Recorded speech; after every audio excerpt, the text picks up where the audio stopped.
네, 우리 박상혁 의원께서 인천에 저를 왔다고 하시는데 제가 원래 인천 사람입니다. 네. 반갑습니다.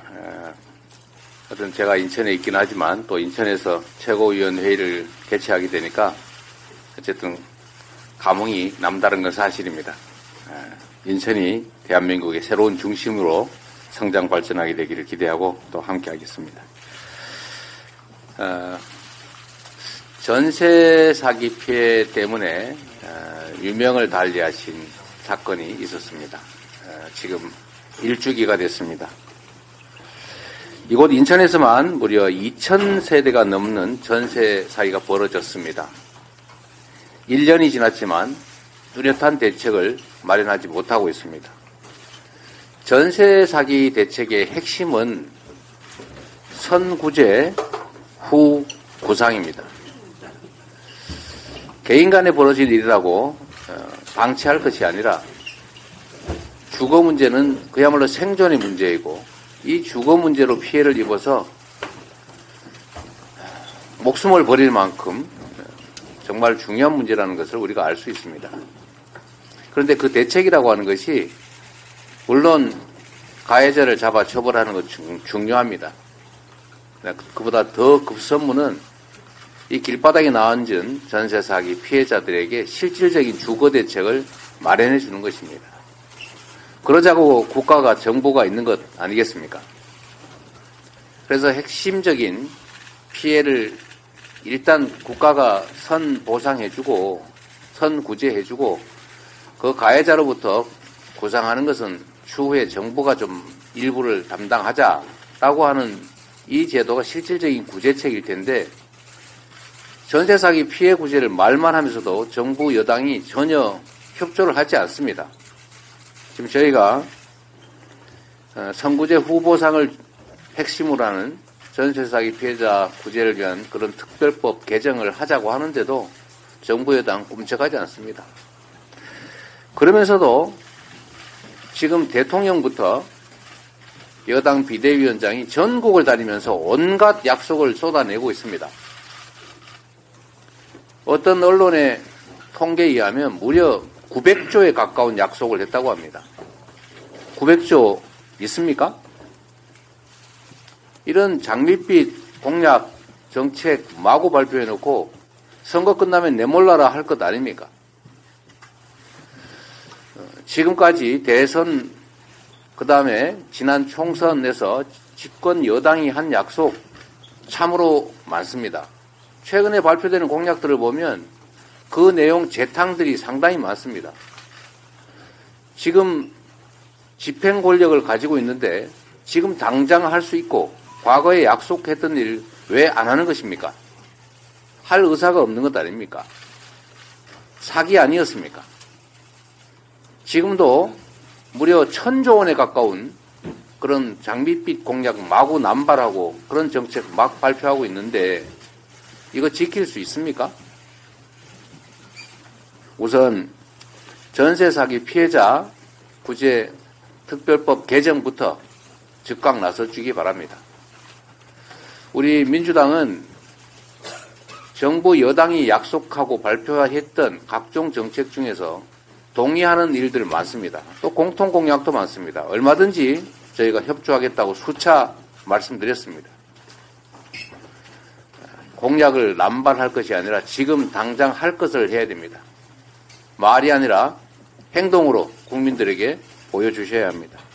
이번 2월 국회에서 전세 사기 특별법 개정, 선구제 후 구상 이 제도를 반드시 도입해야 된다는 말씀을 드립니다.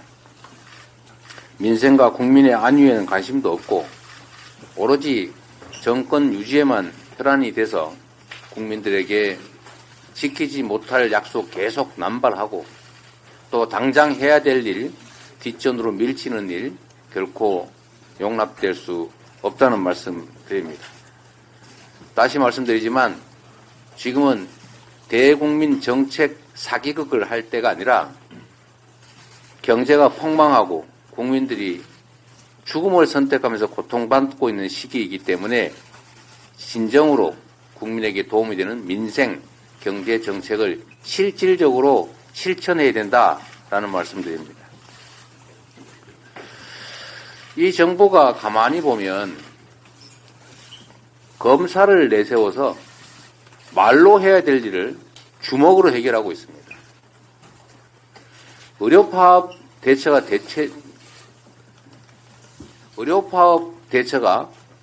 대표적입니다. 모두가 예상하고 있습니다. 지금 의대 정원이 3,000명인데 지금 2,000명을 증원하면 지금 당장 그 2,000명을 대학들이 수용할 수 있습니까? 불가능합니다.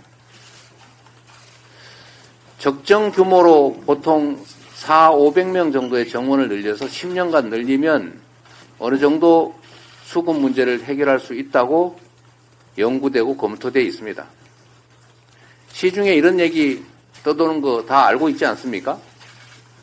과격하게 2,000명 주장했다가 물러서는 척하면서 400~500명 선으로 적절히 타협하면서 마치 이게 큰 성과를 낸 것처럼 만들겠다. 소위 정치쇼를 하겠다라는 의혹이 있습니다. 사실이 아니길 바랍니다. 그러나 실제 흘러가는 모양새를 보면 그렇습니다. 저희가 파악한 바로는 의료계에서는 400~500명 정도의 순차 증원을 대체적으로 동의할 수 있다는 그런 분위기라고 합니다. 그러면 2,000명 고소하면서 구속하겠다고 위협하고 파업을 자극할 것이 아니라 대화에 나서야 합니다. 대화를 하고 토론을 하고 여론 의견 수렴해서 적정 규모로 지금부터 논의를 해야 합니다. 의사 여러분, 의대생 여러분, 파업 중단해야 합니다. 여러분의 역할은 국민의 건강을 지키는 것입니다. 그래서 면허라고 하는 특별한 권리를 부여하지 않았습니까? 다른 사람은 여러분들보다 더 능력이 뛰어난 기술을 가지고 있는 경우가 혹여 있더라도 치료행위 하지 못합니다. 여러분에게만 특별한 권리를 부여했습니다. 그만큼 책임지셔야 합니다. 의료 파업을 중단하고 대화에 나서기 바랍니다. 그리고 정부, 여당 역시 정치쇼로 이 일을 접근할 것이 아니라 수용 가능한 적정한 의대 정원 확대의 논의를 통해서 결정을 하고 원만하게 사태를 신속하게 수습하도록 노력해야 합니다. 가장 나쁜 행태가 국민이 맡긴 권력을 사적으로 남용하는 것입니다. 만약에 시중에서 제기하는 의혹대로 과격한 숫자를 제시해서 과격한 대응을 유발하고 그걸 과격하게 진압해서 마치 엄청난 성과를 낸 것처럼 하는데 알고 보니 말로 해도 타협될 수 있는 일이었다라고 한다면 이거는 정말 권력을 남용하는 그야말로 대표적인 국정농단 사례가 될 것이다. 양평 고속도로 또